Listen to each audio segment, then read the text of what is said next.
Nzenfa chenjoyo chimanyi va mu byokwekunyanga nzenfa chenjoyo chilina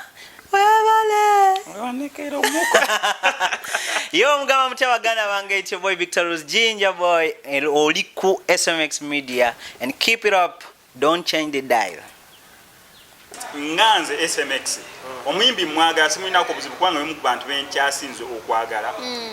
unconditionally naye ekyokubeera munera bintu byabadde nga byabadde ekisooka ngenda bera frank production yabuzeemu production ngayo yabuzeemu Fenon yakoze omulimu gwe kubanga kye bamusasulidde kye yakoze stage yalabise bulungi amatala na 20 fireworks kirabika ekyo kye bamusasulidde ndi 100% sure mbu Fenon singa bamwongeddeyo ekirala okusukka ku ekyo kye bamusasulidde ate twandirabe ekiri extra leso ekyo kye twalabyeko tetumanze bamusasudde Fenon twamusiimye omulimu gwabadde mulungi nnyo ku show ya Lydia Jazmine amata gabadde malungi set up ne kati show yabuzeeko bano omanyi lately nga muyimbi ajja backstage and otuse jangu yimba ani addakaawo ono baba yatuse yabayimba ate nange njagala kuyimba otuukiraawo ne bakuweeraawo okuyimba so ku kya Lydia Jazmine kyaka production ya show yabuganye oba setute yabadde na production manager omuntu producing anti katono omuyimbi wavaako tutandike sawa bidi zennyini wajja Lydia Jazmine kubiri interlude yo abamaliza session yesooka oba kubeyo kola balekewo omuyimbi ono agira abeera wagenda akyusewo ebityo yabuzeeko production emyaka gyonna gy'oyimbidde ng'oyagala olete something like magical kipya, it's new, everyone is like wow. That's what I expected. With Jazmine it was the blame ojiwani. Okay. Blame blaming Jazmine. Blame njiwa organizer. Yasin. Fenon nsigenda mujira mukuba gundi because sente ze bamusasula omusasula mitwale ebiri akuwa kyebiri omusasula bukadde 10 akuwa kya 10 bw'omusasula biliyoni akuwa kya biliyoni ye yabadde mulungi. That is complete. Now ekyo nja kiteeka ku Yasin because Yasin yalina okusasula wa stage akole ki ayongeremu stage manager sigadde ngeri then n'ekirala Jazmine ingeri gye yayambaddemu, the first dress of mermaid was good. The first dress gye yagiddemu okwambuka wali waggulu, it was perfect. Now ate n'agenda n'abyonoona n'ajjamu dress yaffe yayonoonye n'ajjamu dress yaffe n'asigaza buli buntu bwe ate obwo obuntu butera okwabikako mama wali ku stage ali wali, your dad is there, your aunties are there. Oh my God. You're showing them bam. Nanti kati okusinziza wani ngenda gezaako kuoleza. No, listen chapu.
nkwaniriza amanya gange nze Baby Harry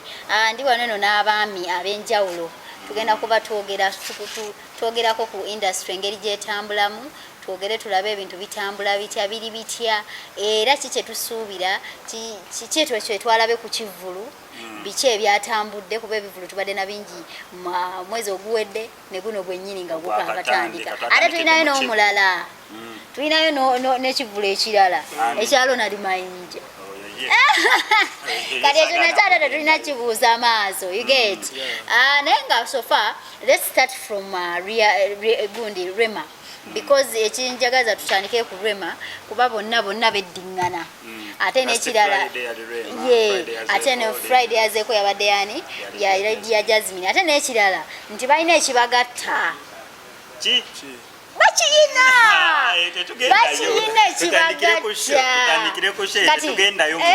tulina okutuukayo kuba balina ekibagatta nga bba abantu kale nga tutandise ku Rema show ya Rema yagenda etya first of all muyinza okubeera nga mwewuunyiza olunaku olwaleero lwaki sinza ali mu ntebe nasazeewo okubeera nga muna abakyala abeeyo tubaweera ddala ebitiibwa nsazeewo omukyala omweru okumuwa ekitiibwa ne ŋŋamba nange kanzijeko ng'omugenyi mu nnyumba yange so okutangira ku show ya Rema ogiko kanjogere ku yo yokka show ya Rema yo nga yo yali nnungi okusinziira saagendayo nagirabira ku TV nga omukulu Eddie Kenzo teyatuuka wali eri ku ground naye yagirabira ku TV eya Rema yali well produced okusinziira mbu ngeri gyali nti yeereeteramu ekintu kye omanyi wetegekera omukolo n'ogamba nze mutimbi nze agenda okwegirira sigenda wa muntu kumanaginga kintu kyange ngenda kwetuukira ku ground kebera ennyumba ng'ogizimba n'ogamba sigenda lekera inginiya yekka nina beeranga buli nnaku nzigenda be mutabula seminti amabati tugende tugagule babiri tukole buli kimu stage ya Rema yali massive buli kimu ekya Rema walabira dda nga kyavaayo engeri kyo gye yali produced yali nnungi obya Rema n'amakulu eya Rema yagenda etya ku by the way ali nnungi sofa nga olaba nti buli kimu oba oyagala kitambula efiti biri successful kitandikira ddala ku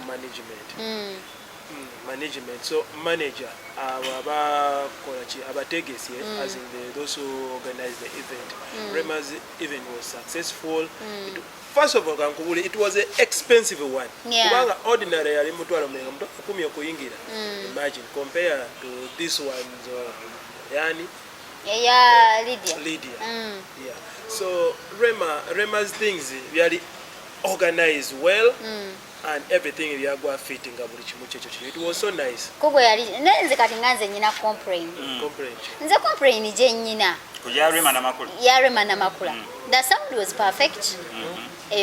more percentage more 100%. The costume was good because nga yetu mumanyi nti abeera ayambala bulungi ate costume nze nalinawo koka question mark dala kanena akawaii piano akawaii akwe yali costume ya white etangalimu obugundi obwa heart obuyitamu webuti obwali buyitamu akalinga kali transparent naye yateekamu black nani mwali mu black naye neera munango questioninga munogamba aja shekati omukazi yali ayinamu black inside ositegeera naye kati kyeŋŋamba nti nze costume yanitambulira bulungi because I respect her the way she dresses. She was decent and she's always decent. But the problem was with me, Chenalabayo is bringing the things that they do with the husband in the home to bring it to the Rema n'amakula singing. Kati olaba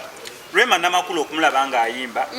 chikola amawulire naye already tuba tukimanyi bwe agenda kuyimba omuntu ekisika audience ya Rema n'amakula amuza Kenzo Rema kasabijja mu family Rema yekubisiza akafaananyi ne amuza kigenda saturatinga Rema yafulumiza oluyimba olupya kiyinza obutatambula nnyo Rema n'amakula akayimba akapyawo ke well and good naye Rema bagenze Dubai ne amuza kuba babaddeko mu kyalo ky'aba Rema kigenda kukola match mu mawulire compared to kati olaba baze ku stage simanyi naki you get so ali mukanayi ekyo twabadde twagala abawagizi twagala nnyo ebyono Rema for us awo yali bikoze nga Eddie Kenzo ali wali mu audience tugambe nti alumya Eddie Kenzo but Eddie Kenzo wasn't around kale siganye kale yabirabira ku social media which is okay but also olaba nti Hamza Dr. Hamza nti nabo abera just in audience akola amawulire just that is enough kyekyo kyenkugambye naye kati ekyokumwambusamu ate nakite n'akiteeka eri waggulu n'atandika okukola buno ekyo kikolera ddala mawulire ensonga lwaki tukola kitukyogera Rema Namakula ekimutambuliza n'okubeera much more famous n'okubeera nga mawulire tavaamu famire ye ebimutambulirako wabula so si lunyimba the family it's okay family tetuginaako buzibu quote me well but the problem we have section y'ekisenge that section y'ekisenge ati mwagala ebyonoonese Rema mwamu olubuto nga olubuto lwa Rema Namakula lukyasinza okubeera oluwanvu olubuto lwa Rema Namakula oba lwali lwa myaka 3 yafuna olubuto ndooza lwa myaka 3 Rema ali lubuto okwanjula okukyakwali kwakwaga Rema ali lubuto nga okwanjula Rema ali lubuto yagenda otuuka okubeera olubuto nga lwa myaka ebyo ebikola amawulire kati wakaleeta ka section ako komu kisenge abaluwa ddala kyemusinga okubeera nga mwagala it was kind of too much mumwana nekirala Jasinze kyenalaba ndowooza yali agezako okurepresentinga aba married audience kubanga ye audience ye abasinga aba married people ajja abalagemuko nti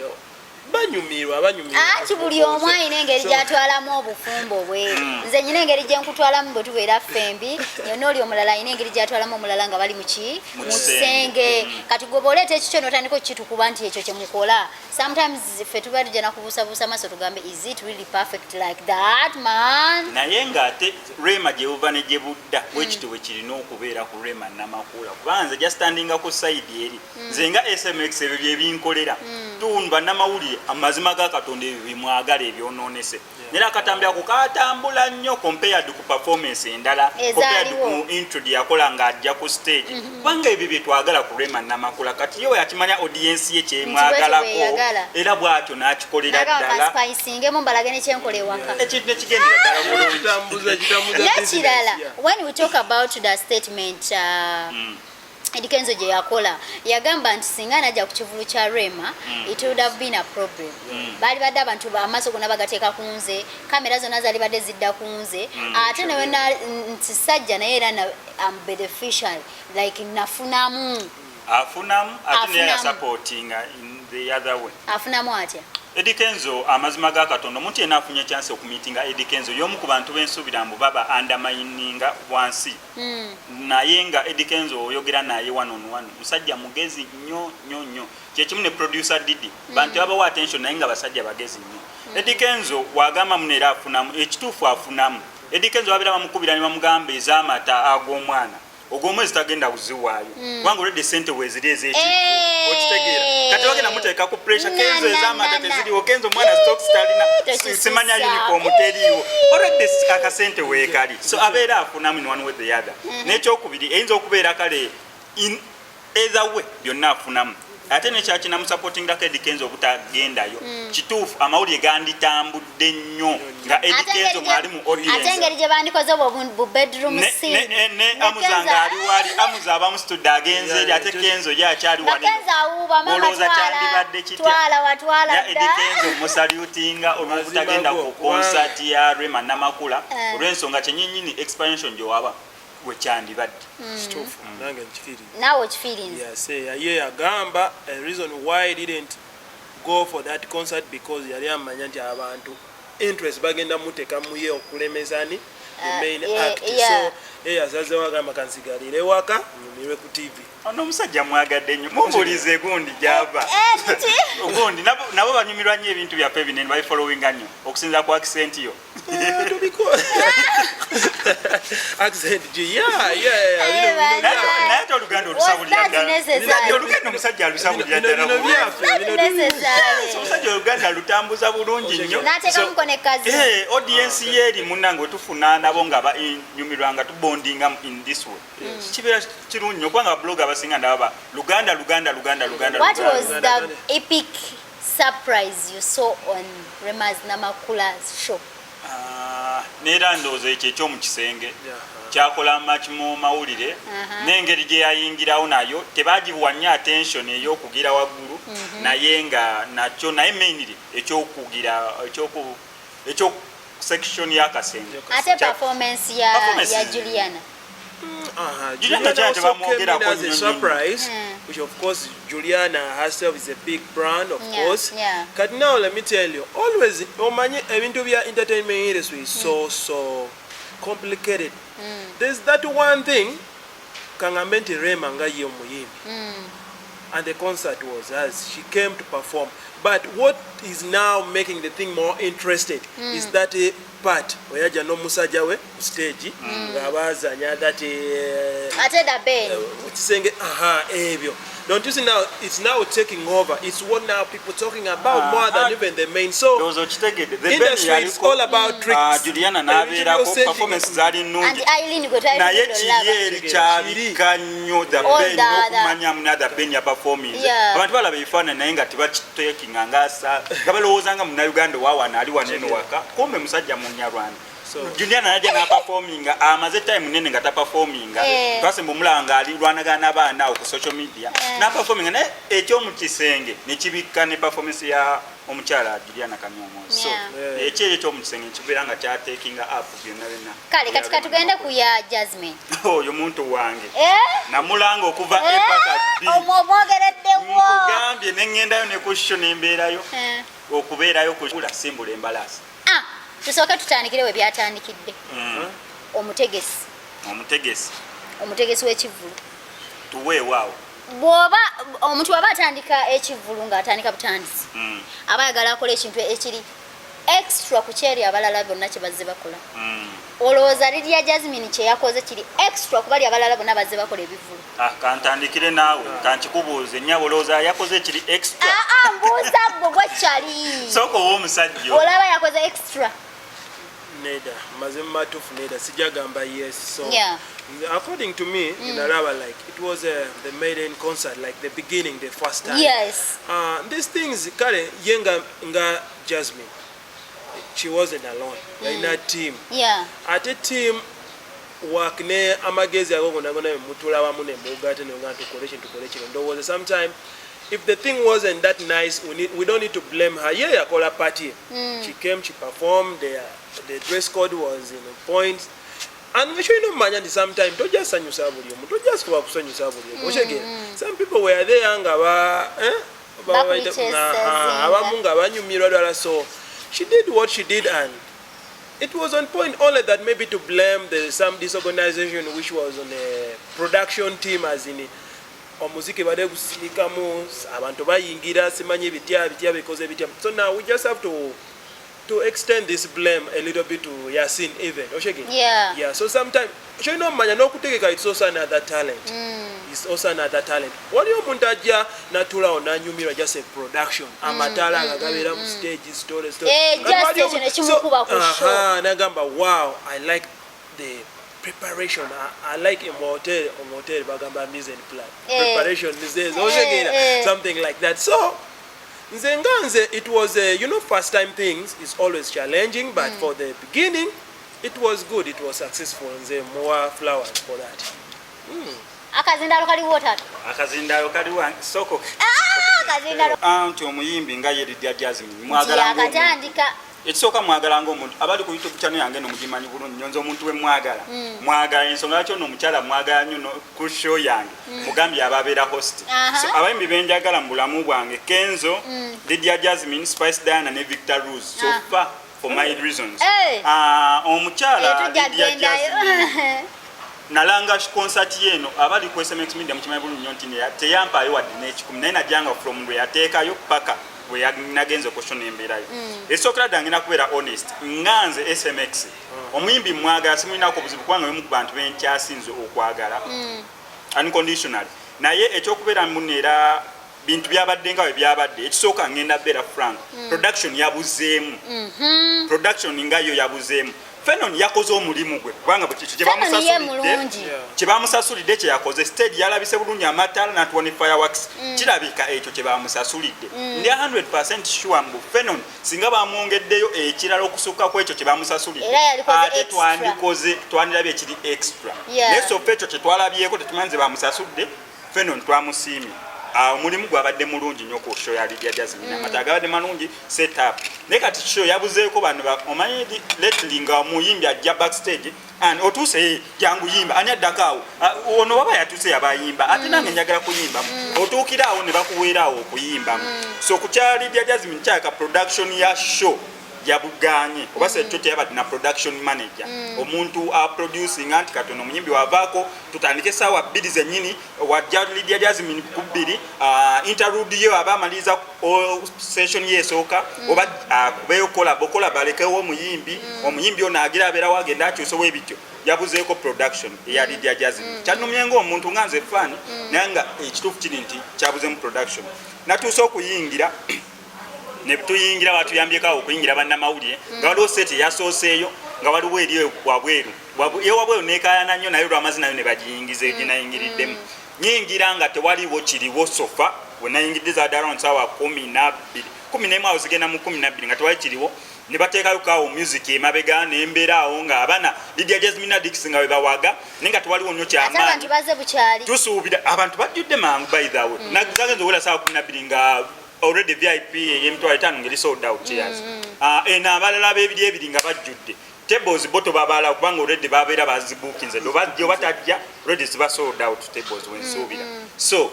netubeera awo omuyimbi yasoose ya performance nga sawa meka singa mu kitundu ani yasoose ku stage sijjukira nani yasoose kubanga ekyabaddewo wekyatuuse time nga omuyimbi wojjira nga bakuteekayo kaawo kuba abaddeyo abatono backstage roni olwaze ne bamuteekayo ne musaabira akyagala n'atuwayo omuyimbi omu ne tulowooza abayimbi batandise ogenda olaba ate ng'oyayimbye ne baddamu okwogera ate ne tugenda okulaba ate emusi omulala ajjaawo nimurodi abeera nga akikyangamu ogenda olaba afi agambye omuyimbi omulala kwegamba nga tewaliwo nnyo kiri awo kigaga mu programu etandise netubeera omwala n'atukuba pena netulinda ekiddako nga tewaliyo netulinda ekiddako nga tewali emusawo ne bayogerayo tugende mu interlude ya music netubeera mu music tulinda ekiddako nga tewaliwo nontanti zawadde ndowooza sawa nga 2 n'eddakiika nga meka 2 n'eddakiika nga 4 zigenda mu sawa 3 awo afi ne bajja ne balangirira omuyimbi netukuba national anthem netutandika so nisha ekyabadde kirina okubeera nga Lydia Jazmine anakujja ku stage sawa 2 zennyini okusinza ku information gye nabadde nfunye 2 ne 2 n'eddakiika 4 that means yabadde late ate n'ennyimba ze yatuyimbira ezinyimba ze zonna teyazimazeeyo time naye already yaze 2 n'eddakiika 4 yes ye ng'omuyimbi Lydia Jazmine mazima ga Katonda yatuwadde ekyasinze okusinzira ku Lydia Jazmine number 1 kyensinga okwagala ku okomparinga performance ya Lydia Jazmine ya Rema namakula bombi abayimbi bano tugenda concert zaabwe nayimbayo ennyimba 2 nga yakajja ku stage tukyakuba n'enduulu bannange mwebale nnyo maama weebale taata weebale promota biki nayogera eddakiika nga 7 n'atuwaayo ennyimba 2 nayimirizaamu ku lwokubinaga kati kanukanga kubere girlfriend wange performance ya Rema yali nnungi yayimba bamuwa time y'okwogera yakozesa eddakiika nga 3 n'azoogera naye nga yasooka kuyimba Lydia Jazmine she came nayimba from session yoni yasoose yagimazeeko nga talina gwatumidde talina gwagambye maama talina gwagayogerayo kamba nange mwebale nayimba she sang ekyatuleese okulaba nga Lydia Jazmine ayimba yenga y'omuyimbi yayimbye to the fullest ne production ya show gye ngamba mbu yabuzeemu ng'ogyeko Fenon yakoze stage ennungi stage yasinze okusinza ku Lydia Jazmine first born stage yabadde ennungi naye okusinza mu ono first born waffe ffenna tubadde tumwesunze production yandibadde ennungiko okusinga first concert now nze teeki yange okubanga yebadde concert esooka nabadde nsuubira something different how Lydia Jazmine azenga attending ebivulu by'abantu bangi Lydia Jazmine n'ensonga yakyali ku list y'abantu enjagala n'omuntu nawaaba tamulimu nti bakyali nnyo she attends nze nsuubira nti Jazmine ayize abadde ng'ayiga no ngamba abadde ng'ayiga alaba engeri gye bakola mu stage alaba abantu ba organizers ani asinga okubeera organizers mu bivulu bino ayinza obutakozesa wa Rema because Rema jalowooza akopye which is okay naye I wanted something twawadde oyagala nga gwe I wanted omanye ekintu nga kyekisooka mu bulamu bwo ng'ozze ng'olaba abalala bakikola kweganga neweetegeka gwe neweetegeka egyo emyaka gyonna gy'oyimbidde ng'oyagala olete something like magical kipya it's new everyone is like wow. That's what I expected ku Jazmine it was the blame ogiwani okay blame ogiblaminga Jazmine blame njiwa organizer Yasin Yasin fena nisigenda mujira mukuba gundi because sente zeba ekintu cheba sente zeba musasula omusasula mitwale ebiri akuwa chebiri omusasula bukadde 10 akuwa cha 10 bo omusasula bilioni akuwa cha bilioni ye abadde mulungi that is complete now ekyo nja kiteeka ku Yasin because Yasin yalina okusasula wa stage akolechi ayongeremu stage manager sigadde ngebe then nekirala Jazmine ingeri gye yayambaddemu the first dress of mermaid was good. The first dress gye yagiddemu okwambuka wali waggulu eri abadde empanvu dda it was perfect. Now ate nagenda n'abyonoona najjamu dress yaffe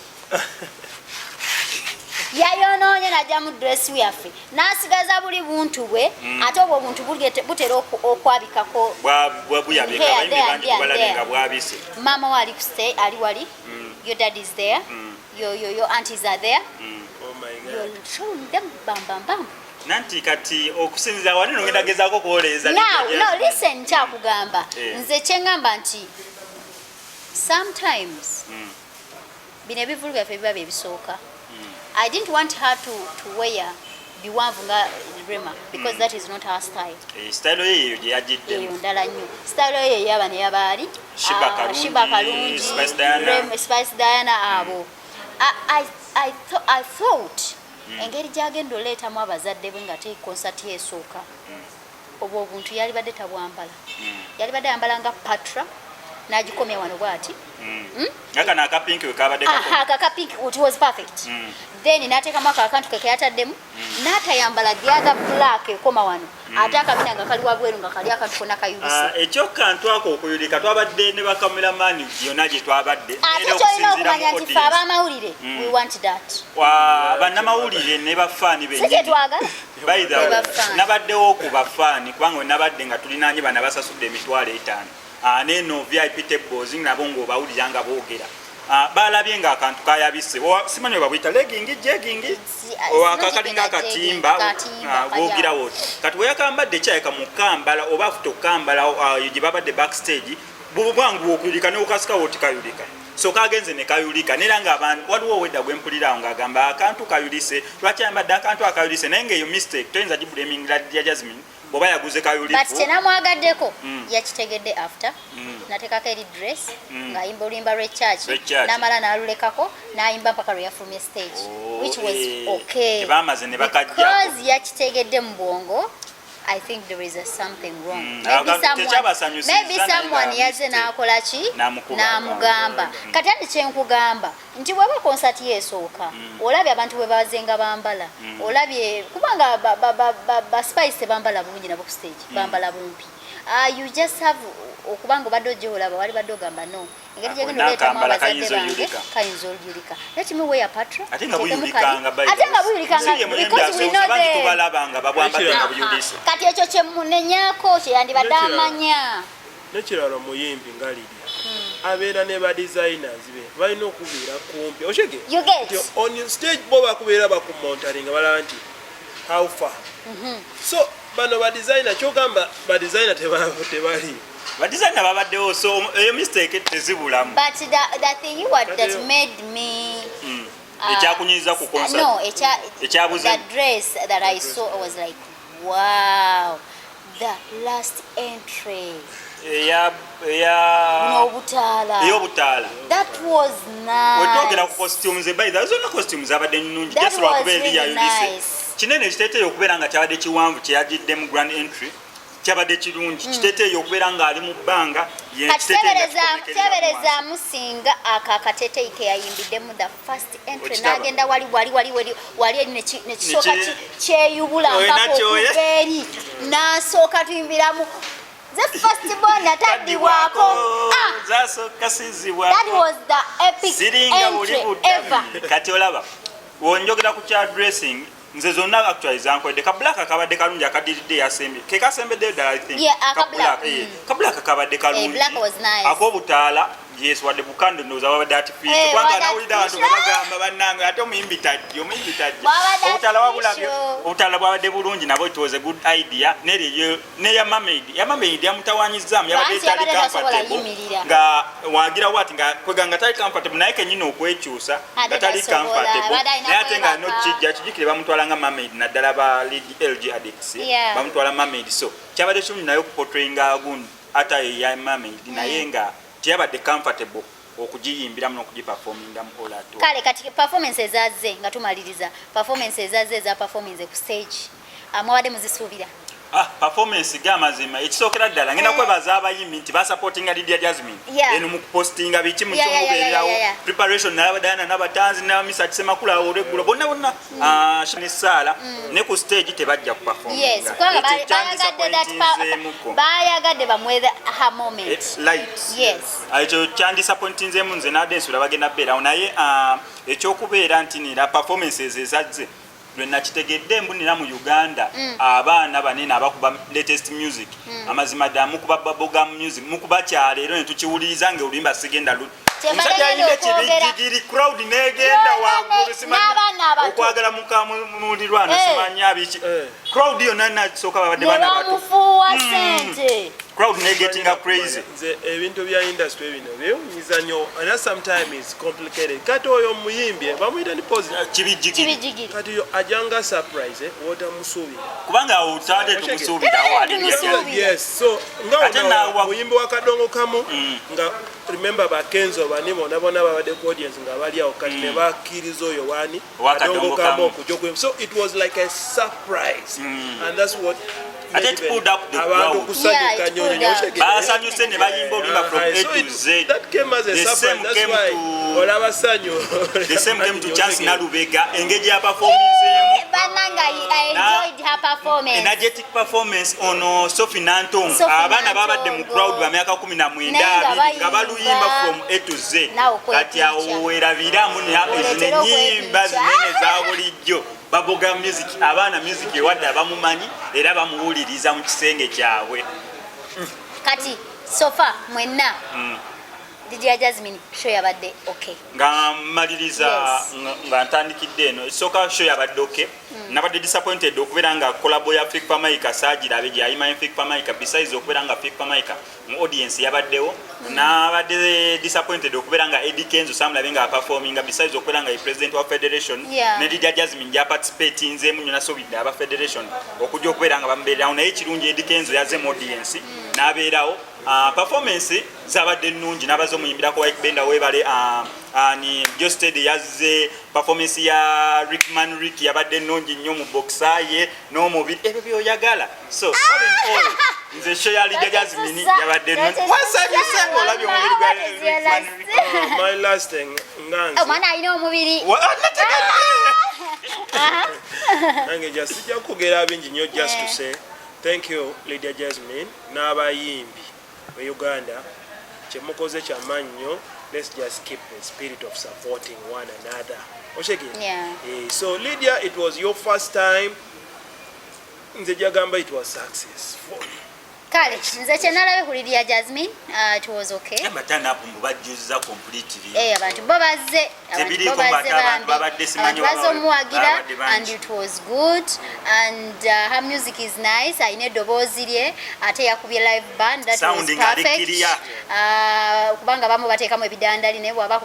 akubye gundi yonna namba n'agikubanga ali ku live that was good ekyo kiraga nti muyimbi wakabi n'obutayogerera mu performance n'ayimba buyimbi that was perfect for me as for now utayagadde